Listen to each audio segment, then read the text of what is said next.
Hello everyone, welcome back to our YouTube channel. Last పార్ట్లో గాంధారి ఏడుస్తూ సైనికులను పిలిచి హస్తినాపురంలో ఉన్న శివలింగాలన్నిటినీ ధ్వంసం చేయండి, శివాలయాలన్నిటినీ ధ్వంసం చేయండి, నా కొడుకులు చనిపోయారు అని ఏడుస్తూ ఉంటుంది. ఆ తర్వాత ఏం జరిగిందో ఇప్పుడు తెలుసుకుందాం.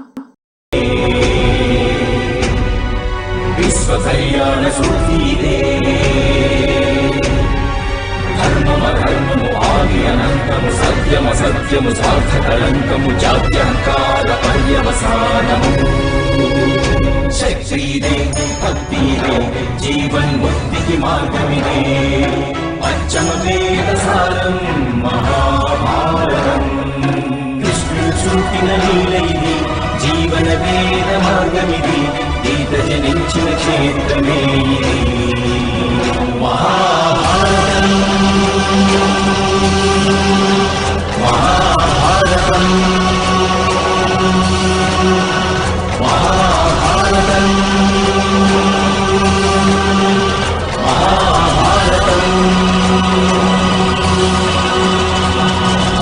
ఆ తరువాత ద్రౌపది రణభూమి దగ్గర ఉన్న శిబిరంలో శివయ్య ముందు దీపాన్ని వెలిగించబోతూ ఉండగా కుంతీదేవి వచ్చి అడ్డుకుంటుంది.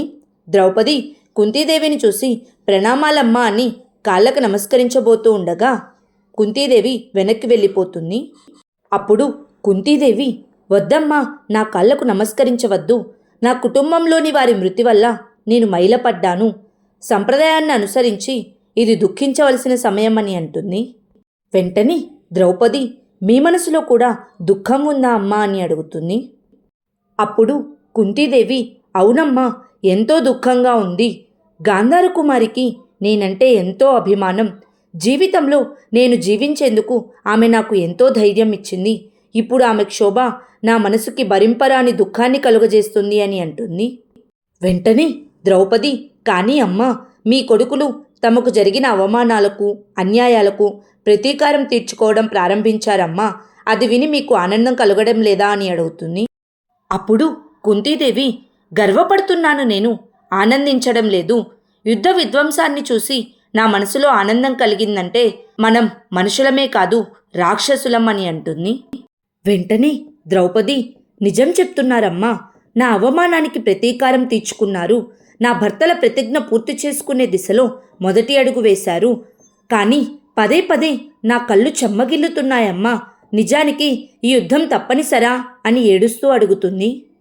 అప్పుడు కుంతీదేవి, అవునమ్మా, ఈ యుద్ధం ఈ బాధ రెండూ తప్పనిసరే, మనం వాటిని అనుభవించాలి. చేలను తగలబెడతారు, అప్పుడే భూమి సారవంతమవుతుంది. కానీ మన చేలు తగలబడుతుంటే దాని తాపాన్ని మనం సహించక తప్పదు. భీమునితో చెప్పమ్మా, గాంధారి కొడుకులందరూ తనకు సోదరులే అవుతారని. వధించడం తప్పనిసరే, కానీ వధించే ముందు తన మనసులోని దయను త్యజించవద్దని. నేను నీకొక సందేశం ఇవ్వడానికి వచ్చాను. ఇకపైన నువ్వు ఈ శిబిరంలో దీపాలను వెలిగించవద్దు అని చెప్పి ఏడుస్తూ అక్కడి నుంచి వెళ్ళిపోతుంది.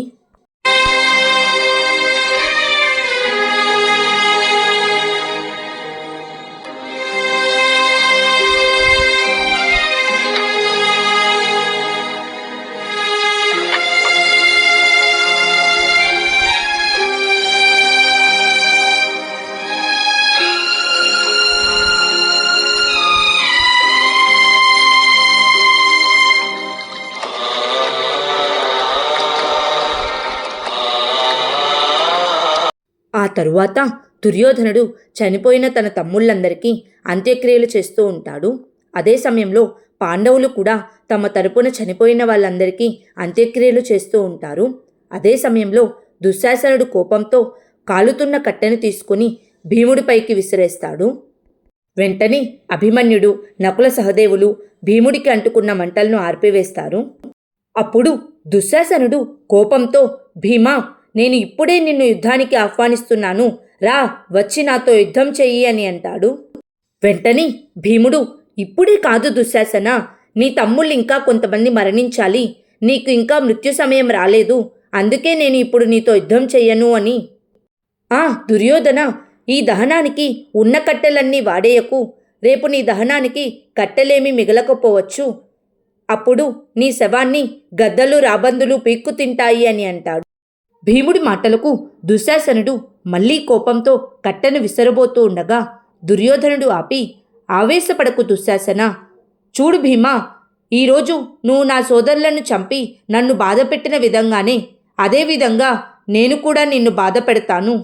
ఇక్కడే ఈ శ్మశాన స్థలంలోనే నువ్వు నీ ఆత్మీయులను దహనం చేస్తావు అని అంటాడు. అప్పుడు అభిమన్యుడు, పెదనాన్న, చీకటి గుహలో సింహం మాదిరిగా గర్జించకండి. నిజానికి మీరు సింహం అయితే మరి వెలుగులోకి ఎందుకు రారు అని అడుగుతాడు. వెంటనే దుర్యోధనుడు, వస్తాను బాలక, వస్తాను. నువ్వు రేపు రణభూమిలో ఈ సింహానికున్న శక్తిని చూస్తావు అని అంటాడు. దుర్యోధనుడి మాటలకు అర్జునుడు అభిమన్యుని చూసి భయపడుతూ ఉంటాడు. ఆ తరువాత హస్తినాపురంలో ధృతరాష్ట్ర మహారాజు విదురుడితో, ఆ భీముడికి నా భుజబలం ఎంతటితో తప్పకుండా పరిచయం చేస్తాను విదురా. ఆ భీముణ్ణి నా భుజాల మధ్య నలిపి చంపేస్తాను. వాడు నా కొడుకులను వంచన చేశాడు విదురా. నా కొడుకులను చంపేశాడు. 20 మంది కొడుకులను చంపేశాడు విదురా అని అంటాడు. అప్పుడు విదురుడు, యుద్ధం అన్నయ్య, యుద్ధంలో విజయం ఒకరికే లభిస్తుంది, కానీ విధ్వంసం ఇరుపక్షాల వారికి లభిస్తుంది అని అంటాడు. వెంటనే ధృతరాష్ట్రుడు కోపంతో, విధ్వంసం కాదు విదురా, అవన్నీ హత్యలు. నా కొడుకులను వాళ్ళు వంచన చేశారు అని అంటాడు. అప్పుడు విదురుడు, వంచనను ఆలాపన చేసుకొని జీవించే వారికి మరణ సమయంలో వంచనే ప్రాప్తిస్తుంది మహారాజా. ఇది సృష్టి నియమం. కర్మలను బట్టే ప్రతిఫలం ఉంటుంది అని అంటాడు. వెంటనే ధృతరాష్ట్ర మహారాజు కోపంతో, మాట్లాడకు విదురా. ఆ పాండుపుత్రుల పక్షం వహించి నా కొడుకులకు వ్యతిరేకంగా మాట్లాడుతున్నావా అని అంటాడు. అప్పుడు విదురుడు, నేనే కాదు మహారాజా, హస్తినాపుర వాసులందరూ ఇలాగే మాట్లాడుతున్నారు. ఈ యుద్ధం కోసం ప్రతి ఇంటి నుండి యువకులను సైనికులుగా పంపించారు. ప్రతి కుటుంబం నుంచి ఆహారాన్ని లాక్కొని రణభూమికి పంపించారు. ఈ అధర్మం కేవలం పాండుపుత్రులకే జరగలేదు మహారాజా, హస్తినాపుర ప్రజలందరికీ జరిగింది. అందుకు ఆ ప్రజలు ఇప్పుడు పాండుపుత్రుల విజయం కోసం ప్రార్థనలు చేస్తున్నారు అని అంటాడు. వెంటనే ధృతరాష్ట్ర మహారాజు, రాజద్రోహులు వారంతా విదురా, తమ శత్రువుల విజయాన్ని కోరుకుంటున్నారు అని అంటాడు. అప్పుడు విదురుడు, కురువంశ ప్రతిష్టకు వినాశనం జరుగుతోంది మహారాజా. ఈ వినాశనాన్ని నివారించేందుకే పాండుపుత్రులు ద్వంద్వ యుద్ధానికి ఆహ్వానించారు. కానీ మీరు మీ కొడుకులు యుద్ధానికి నిర్ణయించుకున్నారు. సమస్త ఆర్యావర్తనాన్ని భీకరమైన యుద్ధంలో నిలిపారు. ఇప్పుడు దాని పరిణామం ఒక్కటే కాగలదు మహారాజా, నీ కొడుకుల మృత్యువు అని అంటాడు. ఆ తరువాత కౌరవుల శిబిరంలో దుర్యోధనుడు తన చేతిని కత్తితో కోసుకొని రక్తాన్ని చిందిస్తూ, ఈ రక్తం కురువంశపు అమూల్యమైన రక్తం. ఆ పాండుపుత్రులు ఈరోజు చిందించారు. నేను ఆ పాండుపుత్రుల కళ్ళల్లో రక్తాశ్రువులు చూడాలి. ఈ బాధ్యతను స్వీకరించడానికి ఎవరు సిద్ధంగా ఉన్నారు? నా కోసం ఎవరు ఆ అభిమన్యుణ్ణి చంపేస్తారు గురుదేవా అని అడుగుతాడు. వెంటనే ద్రోణాచార్యుడు, ఈ పని చేయడం నాకు సాధ్యం కాదు యువరాజా. నేను సేనాపతిని. సర్వసైన్యాన్ని రక్షించడం మానుకొని రణభూమిలో ఎవరో ఒక యోధుడి కోసం వెళ్ళడం సరైనది కాదు రాకుమారా అని అంటాడు. ఆ తర్వాత దుర్యోధనుడు కర్ణుడి దగ్గరికి వెళ్ళి, మిత్రమా కర్ణ, నీవు ఈ బాధ్యతను స్వీకరించగలవా అని అంటాడు.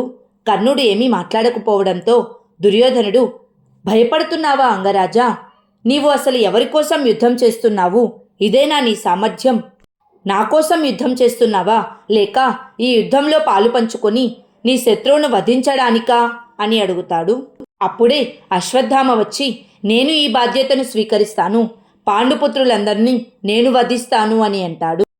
వెంటనే కర్ణుడు, కాదు అశ్వత్థామ, ఆ బాధ్యత నాది. అభిమన్యుడి మృత్యువు నా చేతిలో ఉంది. నేను రేపటి నుంచి అభిమన్యుడితోనే యుద్ధం చేస్తాను. అభిమన్యుడి మృతదేహాన్ని రణభూమిలో నేలకూలుస్తాను అని అంటాడు. ఆ తరువాత పాండవుల శిబిరంలో అభిమన్యుడి దగ్గరికి ఉత్తర వచ్చి, నాథా, నేను విన్నది నిజమేనా? మీరు ఈరోజు యువరాజు దుర్యోధనుడితో యుద్ధం చేశారట. వారు మన సైన్యంలోని యోధులందరినీ వధించాలని నిశ్చయించుకున్నారట అని అడుగుతుంది. వెంటనే అభిమన్యుడు, వారు నిశ్చయించుకుంటే ఏం జరుగుతుంది ఉత్తరా? సృష్టి ఈశ్వరుడి నిర్ణయంతో నడుస్తుంది అని అంటాడు. అది విని ఉత్తర బాధపడుతూ, కానీ యుద్ధంలో మీకేమైనా జరిగితేనేమో అని అంటుంది. అప్పుడు అభిమన్యుడు, అది నా అదృష్టం అవుతుంది. మా పెద్దమ్మ ఇచ్చిన ఈ రక్షా కవచం నా చేతికి ఉన్నంత వరకు ఆ ఈశ్వరుడు కూడా నా మృత్యువు గురించి ఆలోచించలేడు అని అంటాడు. వెంటనే ఉత్తర భయపడుతూ అభిమన్యుణ్ణి పట్టుకొని, కానీ మీకేమవుతుందో అని నాకు భయంగా ఉంది నాథా, రేపు మీరు రణభూమికి వెళ్ళకండి అని అంటుంది. అప్పుడు అభిమన్యుడు, నీ భయం నా కవచంలా మారాలి ఉత్తరా, నాకు బంధనంలా కాదు. భయం అనేది జీవన పదంలో ఎదురయ్యే సంకటం. మన దృష్టిని పదంలో ఎదురయ్యే సంకటాలపై ఉంచకూడదు. మన దృష్టిని కేవలం లక్ష్యంపైనే ఉంచాలి.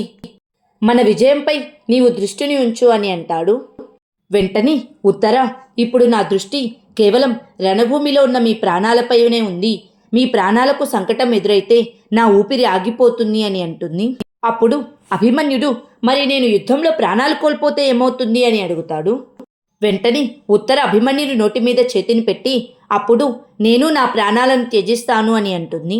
అప్పుడు అభిమన్యుని పత్ని యుద్ధాన్ని త్యజించి పారిపోమ్మంటుందా అని ఉత్తరని పట్టుకుని కూర్చోపెట్టి, ఈ జీవితం యుద్ధమే కదా ఉత్తరా, ప్రతి క్షణము యుద్ధమే జరుగుతూ ఉంటుంది. నేను ఉన్నా లేకున్నా ఈ ధర్మయుద్ధంలో నీ వంతు కర్తవ్యాన్ని నీవు నిర్వర్తించక తప్పదు. నీకు తెలుసా, మామయ్య కృష్ణుడనేవారు జీవితాన్ని అనుభవించేది ఈ క్షణానే అని. ఈ క్షణాన నేను నీతోనే ఉన్నాను.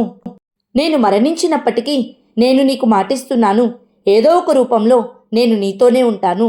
ఈ జీవితంలో నువ్వు నన్ను తప్పించుకుపోలేవు అని అంటాడు. అయినా సరే ఉత్తర బాధపడుతూ ఏడుస్తూ అభిమన్యుని దగ్గరికి తీసుకుంటుంది. ఆ తరువాత రణభూమిలో 12వ రోజు యుద్ధం ప్రారంభమవుతుంది. అప్పుడు దుర్యోధనుడు, ఈరోజు ఆ బాలుడికి ఈ సింహానికున్న శక్తి ఏమిటో తెలిసి వస్తుంది. అంగరాజు కర్ణుడు అభిమన్యుడితో యుద్ధం చేస్తాడు అని అంటాడు. అదే సమయంలో అంగరాజు కర్ణుడు అభిమన్యుడి వైపు వెళ్తూ ఉండగా అర్జునుడి రథాన్ని కర్ణుడి రథానికి అడ్డుగా పెడతాడు. వెంటనే కర్ణుడు తన బాణాన్ని వేస్తాడు. అప్పుడు అర్జునుడు, మా రథధ్వజం పైన సాక్షాత్తు హనుమంతుడు ఉన్నాడు.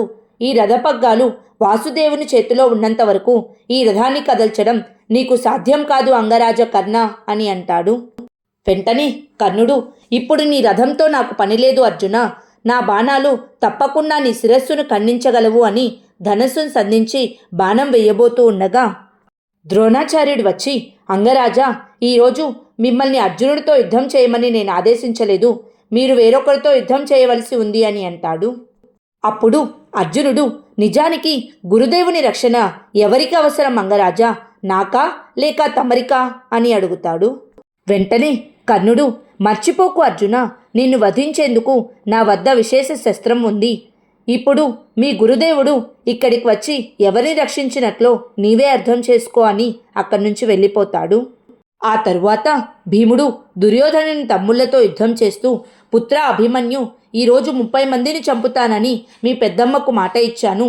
రా దుర్యోధన, నీ 30 మంది తమ్ముళ్ళ అవస్థను చూడు అని అంటాడు. వెంటనే దుర్యోధనుడు తన తమ్ముళ్లను రక్షించుకోవడానికి వెళ్ళబోతూ ఉండగా అభిమన్యుడు తన బాణాన్ని వేసి దుర్యోధనుని చుట్టూ ఒక వలయాన్ని నిర్మిస్తాడు. దుర్యోధనుడు ఆ వలయం నుంచి బయటకు రావడానికి ఎంత ప్రయత్నించినా అది వీలు పడదు. అది వింటూ హస్తినాపురంలో ధృతరాష్ట్ర మహారాజు సంజయుడితో, మన సైనికులు ఎక్కడున్నారు సంజయ? భీముణ్ణి నిరోధించడానికి రారెందుకు? దుర్యోధనుని రక్షించడానికి ఎవరూ రారెందుకు అని అడుగుతాడు. వెంటనే సంజయుడు, రాకుమారుడు యుధిష్ఠిరుడు, నకుల సహదేవులు మన సైన్యాన్ని చిన్నా భిన్నం చేస్తున్నారు మహారాజా, ఎవరిని రాకుమారుడు భీముడి వైపు వెళ్ళనివ్వడం లేదు అని అంటాడు. అయితే మరి అంగరాజు కర్ణుడు నా కొడుకును రక్షించడానికి ఎందుకు రావడం లేదు? అభిమన్యుణ్ణి వధించవలసిన బాధ్యత అంగరాజుదే కదా, ఎక్కడున్నాడు అంగరాజు కర్ణుడు అని అడుగుతాడు.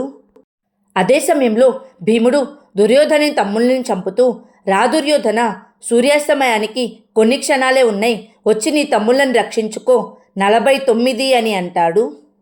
అదే సమయంలో అంగరాజు కర్ణుడు తన బాణాన్ని వేసి దుర్యోధనుణ్ణి ఆ వలయం నుంచి రక్షిస్తాడు. వెంటనే దుర్యోధనుడు తన తమ్ముళ్లను రక్షించుకోవడానికి వెళ్ళబోతూ ఉండగా ద్రుపద మహారాజు అడ్డుగా వచ్చి, ఆగు దుర్యోధన, ఈరోజు మళ్ళీ నేను నీ ముందుకు వచ్చాను అని యుద్ధం చేస్తాడు. అదే సమయంలో అంగరాజు కర్ణుడు వేసే బాణాలకు అభిమన్యుడిచ్చే సమాధానాలను చూసి కర్ణుడు, ఉత్తమం పుత్ర, ఇప్పుడు దీనికి సమాధానం ఇవ్వు అని మళ్ళీ బాణాలను వేస్తూ ఉంటాడు.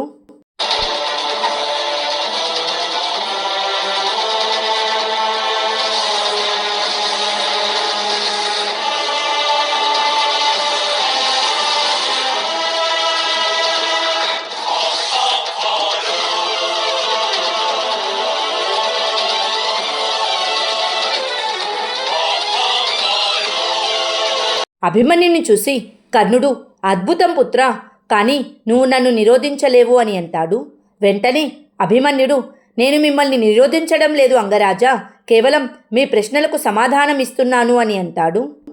ఆ తరువాత కర్ణుడు వేసే బాణానికి అభిమన్యుడి రథం కాలిపోయి అభిమన్యుడు కిందకి దిక్కి తన ఖడ్గాన్ని తీసుకుంటాడు. కర్ణుడు అభిమన్యుడు ఖడ్గాన్ని కూడా కింద పడవేస్తాడు. వెంటనే అభిమన్యుడు కత్తిని తీసుకొని యుద్ధం మొదలు పెడతాడు. కర్ణుడు అభిమన్యుడి చేతిలో కత్తిని కూడా కింద పడవేస్తాడు. అప్పుడు కర్ణుడు, కొన్ని ప్రశ్నలకు సమాధానాలు ఉండవు అభిమన్యు, నీవు ఒక ఉత్తమమైన యోధుడివి, కానీ ఈ కర్ణుడు కన్నా శ్రేష్ఠుడివి కావు.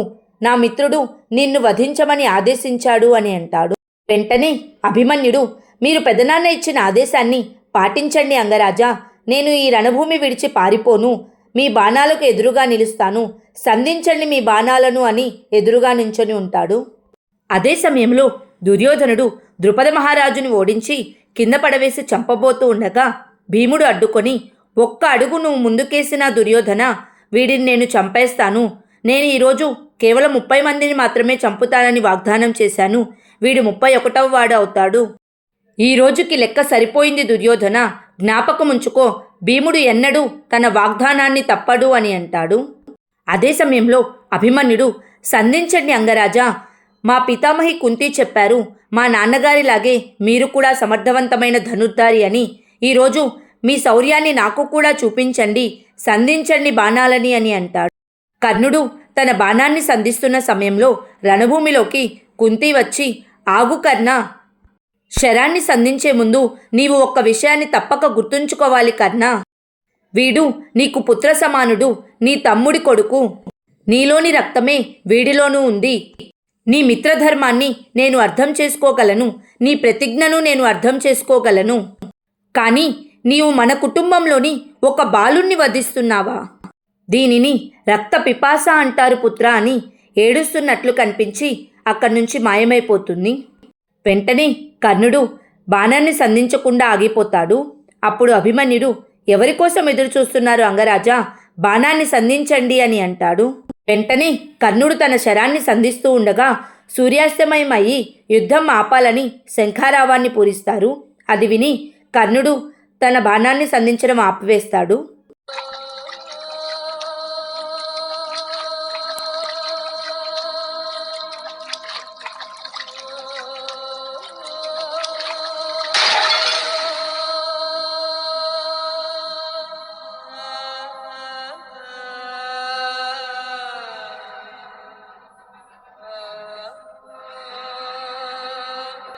ఆ తరువాత దుర్యోధనుడు చనిపోయిన తన తమ్ముళ్ళందరికీ అంత్యక్రియలు చేస్తూ ఉంటాడు.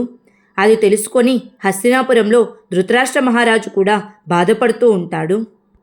ఆ తరువాత రణభూమి దగ్గర కాలిపోతున్న శవాలను చూసి అభిమన్యుడు బాధపడుతూ ఉంటాడు. అప్పుడే ద్రౌపది సుభద్ర వచ్చి, అభిమన్యు, నీ చేతికి ఏమైంది, నిన్ను ఇలా ఎవరు గాయపరిచారు అని అడుగుతూ ఉంటారు.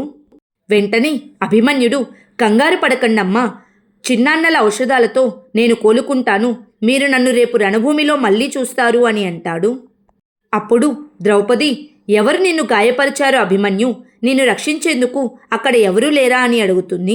వెంటనే అభిమన్యుడు, నన్ను రక్షించడానికి సాక్షాత్తు ఆ ఈశ్వరుడే ఉన్నాడమ్మా. అంగరాజు కర్ణుడు ధనస్సుని ఎక్కుపెట్టాడు, శరాన్ని కూడా గురిపెట్టాడు, కానీ చివరి క్షణంలో అతని మనసు చలించిపోయింది. మీరు నాకు రక్షారేకు కట్టారు కదమ్మా, దానివలనే అంగరాజు నన్ను వధించలేకపోయారు. నాకు అనిపించింది వారిని ఏదో అదృశ్య శక్తి అడ్డుకున్నట్లుందని అని అంటాడు. అప్పుడు ద్రౌపదికి వాసుదేవుడు తన వంశమంతా నాశనమైపోతుందని చెప్పిన మాటలు గుర్తుకు వస్తాయి. ఆ తరువాత ద్రౌపది వాసుదేవుని దగ్గరికి వెళ్ళి గోవిందా అని పిలుస్తుంది. వెంటనే వాసుదేవుడు, ఏమైంది సఖి, ఎందుకలా ఉన్నావు అని అడుగుతాడు. అప్పుడు ద్రౌపది, అంగరాజు కర్ణుడు అభిమన్యుణ్ణి గాయపరిచాడు, నా కొడుకును వధించాలని చూశాడు, ఇదంతా అని మాట్లాడలేకపోతూ ఏడుస్తూ ఉంటుంది. వెంటనే వాసుదేవుడు, ఇది నా పుత్రుడు మరణానికి సిద్ధమయ్యే సమయమా అనే ప్రశ్న అడగాలనే వచ్చావు కదా నీవు. ఏ సమయమైనా మృత్యువుకై సంసిద్ధం కావలసిన సమయమే సఖీ. మృత్యుక్షణాలను ఎవరూ నిశ్చయించలేరు, కానీ మృత్యువు ప్రతిక్షణము నిశ్చయమే సఖీ అని అంటాడు. అప్పుడు ద్రౌపది, కానీ మా సంతానం మృత్యువు కోసమై నేను ఏ విధంగా సంసిద్ధం కాగలను గోవిందా? తెలుసు ఇది నా కర్తవ్యమని, తెలుసు ఇది నాకు బలిదానమిచ్చే సమయమని, కానీ నా మనస్సు ధైర్యంగా ఉండలేకపోతుంది గోవిందా. మహితాత్ములు అంపశయ్యను భరించగలుగుతున్నారు, ఎందుకంటే వారి శిరస్సుకు ఆధారంగా వాని మనుమల్ల చేతులు ఉన్నాయి. కానీ నాకు మాత్రం ఈ భూమి అంతా అంపశయ్యగా మారిపోతుంది గోవిందా. నా 6 కొడుకుల సవ్వడి నాకు వినిపించకపోతే ఇక ఈ లోకంలో ఏ సవ్వడి నాకు వినిపించదు. నా కొడుకుల కన్నులు మూతపడితే నాకు ఈ ప్రపంచంలో చూడవలసినది ఏదీ ఉండదు గోవిందా అని ఏడుస్తూ ఉంటుంది. వెంటనే వాసుదేవుడు ద్రౌపది పక్కన కూర్చొని, సర్వేశ్వరుని పలుకులు విను సఖీ, ఈశ్వరుణ్ణి చూడు. ఎప్పుడైతే మనిషి లోకంలో చూడడానికి ఏదీ లేదో అప్పుడే సర్వేశ్వరుని వైపు చూస్తాడు. విధి సంకల్పాన్ని ఎవరూ మార్చలేరు, కేవలం మన మనస్సును ఈశ్వరుని వైపు మళ్లించాలి అంతే అని అంటాడు. ఆ తరువాత దుర్యోధనుడు కాలిపోతున్న తన తమ్ముళ్ల శవాలను చూస్తూ కర్ణుడితో, అంత నిర్బంధం ఏమొచ్చింది అంగరాజా, నీ చేతులు కంపించిపోయాయి, ఆ అభిమన్యుని వధించలేకపోయావు అని అడుగుతాడు. వెంటనే కర్ణుడు వాని అద్భుతమైన పరాక్రమాన్ని చూసి, నేను ముగ్ధుడయ్యాను మిత్రమా, వాడు యోధుడు కాదు, ఆ ఈశ్వరుడు చేసిన అద్భుతమైన సృష్టి. బండరాలను పగలగొడుతుండగా ఏదైనా అద్భుతమైన మణి దొరికితే ఎవరూ దానిపైన దాడి చేయలేరు. అటువంటి స్థితే నాది కూడా, నా చేతులు కంపించాయి, నన్ను క్షమించండి మిత్రమా అని అంటాడు. అప్పుడు దుర్యోధనుడు, క్షమించాలా నిన్ను? మరణించిన నా సోదరులందరినీ క్షమాపణ అడుగు మిత్రమా, వీరి ప్రాణాలు ఈరోజు యుద్ధభూమిలో పోయాయి. నీవు మరచినట్లున్నావు, ఇది యుద్ధభూమి అని, పోటీలు జరిగే క్రీడాంగణం కాదు మిత్రమా. నీ కర్తవ్యం ఒక్కటే, నాకు విజయం చేకూర్చడం. ధనుర్విద్యకు యుద్ధకళకు తేడా ఉంటుంది మిత్రమా. యుద్ధకళకు హృదయ కాఠిన్యం ఉండడం అవసరం. నీలో సాహసం లేదా? శత్రువులను చంపేంత సామర్థ్యం లేదా? ఒక బాలుని కళ చూసి ముగ్ధుడవైనావా? ఎవరి నీవు? గానకళలో ప్రావీణ్యమున్న గంధర్వుడివా అని అడుగుతాడు. వెంటనే కర్ణుడు, అలా మాట్లాడకండి మిత్రమా అని అనబోతూ ఉండగా దుర్యోధనుడు, మారు మాట్లాడకు, నీవు నన్ను మిత్రుడు అనుకుంటే నీ స్నేహాన్ని నిరూపించుకో అని అంటాడు. ఆ తరువాత ఏం జరిగిందో నెక్స్ట్ పార్ట్లో తెలుసుకుందాం. Please like, share and subscribe to our YouTube channel. Thank you.